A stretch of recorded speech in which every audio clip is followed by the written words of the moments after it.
खुलुमबाय रायजोफोर जेब्ला 22 एप्रिलाव पहलगामाव जेब्ला पाकिस्ताननि उग्रपन्थिफ्रा जोंनि इन्डियायाव हाबफैनानै जोंनि इन्डियानि मानसिफोरखौ उन्दैनिफ्राय लानानै गिदिरसिमखौ गावथारदोंमोन इनाय बानायै जेरै हागौ एरै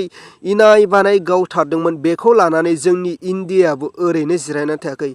जेरै हागौ एरै पाकिस्तानखौ गाग्लोबनो थाग थियारि जादोंमोन थिग बेबायदिनो पाकिस्तानखौ गाग्लोबमारबाय गिदिर गिदिर हाथियार गिदिर गिदिर ग्रेनेडखौ लानानै गिदिर गिदिर क्रेंकखौ लानानै दिनै पाकिस्तानखौ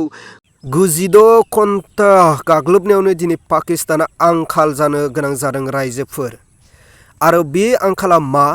दिनै पाकिस्तानाव ग्रेनेड गैला ओंखाम जानो ओंखामबो गैला दैबो गैलिया आरो रुथि गांसेबो गैलिया बिसनो बास मोनसे दाबोर थोरसि गंसेल'सै आरो बे थोरसियाव दङ बिथांमोनहा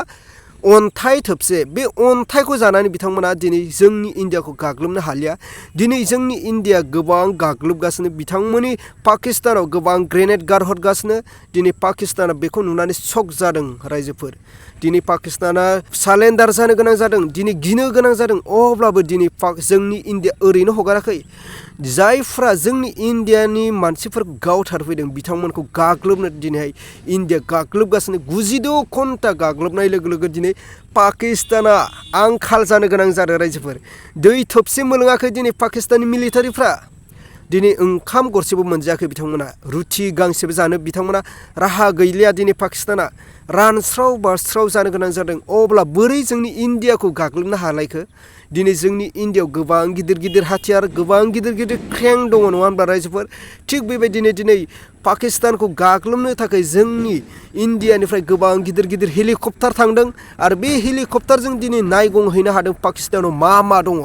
दिनै जेबो गैलिया होननानै जों मिन्थिनो मोन्दों जेबो गैलिया होननानै जों दिनै मिन्थिनो मोन्दों पाकिस्तानाव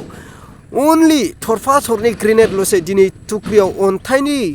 जे ओंखाम जानो बिथांमोना गैलिया अन्थाइसो दङ दानिया टुक्रियाव दा नैबे फटेजखौ नोंथांमोना नुदों पाकिस्तानाव गिबियाव जेरैबायदि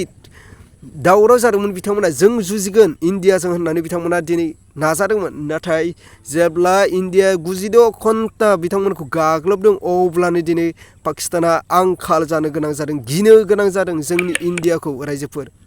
दिनैहाय जोंनि इन्डियाखौ गिनो गोनां जादों मानो होनोब्ला जोंनि इन्डियायाव गोबां गिदिर गिदिर ग्रेनेड दङ गोबां गिदिर गिदिर हाथियार दङ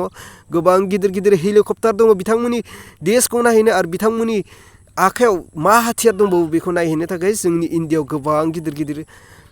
हाथियारफोर थानायजों लोगोसे दिनै पाकिस्तानखौ गाग्लोबनो हादों दिनै पाकिस्ताना आंखाल जानो गोनां जादों आइ लाभ इन्डिया जै बर' हारिनि लोगोसे जै इन्डिया जै भारत माताजी नङा होनब्ला रायजोफोर दा दिनै पाकिस्ताना गिनो गोनां जादों दिनै पाकिस्ताननि फटेजफोरखौ नोंथांमोना नायबानो जाबाय दिनै पाकिस्ताना दिनै गिनो गोनां जादों फासयनो गोनां जादों दिनै नायबानो जाबाय जोंनि इन्डियानि ग्रेनेडफोर आरो क्रेंकजों बोरै हागौ जेरै हागौ गावहरदों दिनै गिदिर गिदिर हाथियारखौ लानानै गोजान गोजान बेरफ्रुहैग्रा बमाखौ लानानै दिनै गारहरनाय जादों अब्ला रायजोफोर दिनैनि भिडिअ बेखिनियावनो स' नोंथांमोना भिडिअखौ मोजां मोनदोंब्ला लाइक खालाम आरो चेनेलखौ साबस्क्राइब खालामनानै होबानो जाबाय।